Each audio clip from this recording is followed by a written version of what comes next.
This might sound like a tangent, but stick with me, it's related. Every time I go online and I see a conflict of bad versus bad, I'm always reminded of Death Note, because of course it's Death Note. What do you think would make a comparison to fucking My Little Pony? No, it's Death Note. I think the thing that really gets me about Death Note is that despite its critically acclaimed manga and anime, and mediocre Netflix movie, both of them somehow still make the important distinction between a government that does too little and a vigilante that does too much. Yagami or Turner, both of them are doing the same thing. They both kill criminals they believe to have deserved it, they both give themselves godlike identities and calling cards, and they both think they're doing the right thing. The thing is, though, killing people as a default to scare people into doing less crimes doesn't work unless you really want to be seen as a fascist. So, throughout the show, from front to back, you're effectively being tugged in both directions simultaneously. Would you rather criminals run rampant with a government that doesn't do enough, or scare them shitless with the threat of death looming around every corner? Because when you have the power of the Death Note, you don't have the opportunity to just go to the police and tell them you've been the one who's killing all the criminals with your magic book. You'd be trialed for 5 million life sentences. It's basically like, do the ends justify the means, but with like 1, maybe 2 extra dimensions to it.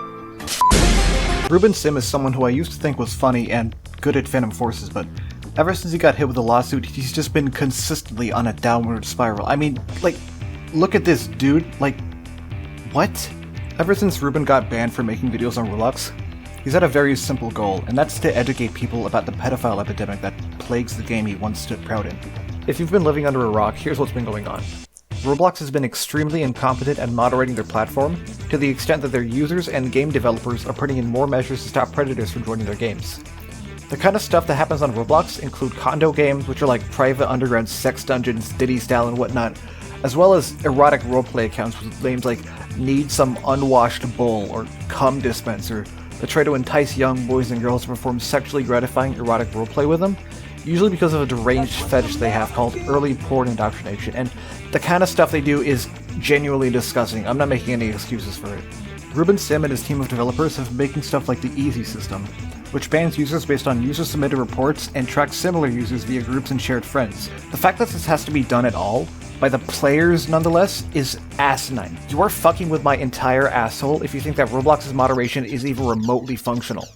He's done a bunch of different things, but by far, my favorite thing he's done is he realized that his account is constantly being monitored by Roblox staff. So, he set up a separate account that posts links to rule-breaking content on Roblox, just to direct the Roblox staff over to where there are actual problems, and it's ingenious, it's crazy, it's pretty funny, but it doesn't excuse, this. The problem is, I don't see Ruben making as big of a dent as he could, because he's only working with people who match his specific beliefs, as well as not exactly being the most positive personality to rally with. I like me some Possessed Jesus, but this dude needs to fucking chill out. 4 hours! What sucks about this situation the most is that Ruben Sim is really the only guy with a big enough dedicated fan base to rally against the bad things Roblox has done. And it's a guy who hates furries so much he had to put it in his bio for a little while. And you see, that's the thing. The most important part about trying to make a difference is getting people to trust you. Getting sued for $1,600,000 doesn't inspire trust, it just tells me that Roblox is petty enough to single out one guy in particular just because he started making a Roblox Watch series back in 2015, 2016, and then it just kind of spiraled out of control. There are a lot of ways to inspire confidence, like, generally speaking, being the David to fight against the Goliath is already a pretty good start, and then what next? Well, you can be a positive figure, someone who's firm but fair, someone who's accepting, who's polite, someone who doesn't say this. I know I bring it up so often, but it's so important. This is the kind of person you are hoping to save Roblox from its crisis. Also, not to be that guy, but I don't think someone who frequently uses generative models should be given this kind of power and discipline over a community. Hey, what did I say? Let's move on. So, what do you do in this situation? Well, for starters, make sure that your audience is getting the message that these kinds of predator catching techniques should not be performed unless you know exactly what you're doing. Schlep is doing the right thing by bringing predators directly to law enforcement without luring them via entrapment and making a serious example out of them. That's obvious. I'm assuming Schlep knows what he's doing. Second, you gotta be the good guy in this scenario, right? You can't be on the lookout for anyone else besides your primary objective.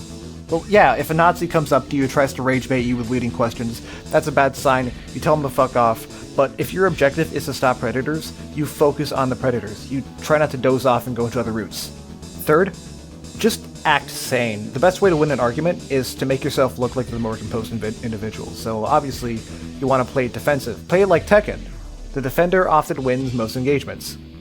Oh, Tekken 8 doesn't exist, by the way. I didn't really have much of a point for this video. This is primarily an unscripted, straight-ahead kind of video. I just wanted to get my thoughts out about the situation and talk about the kind of stuff Ruben Sim and Roblox have been up to, so...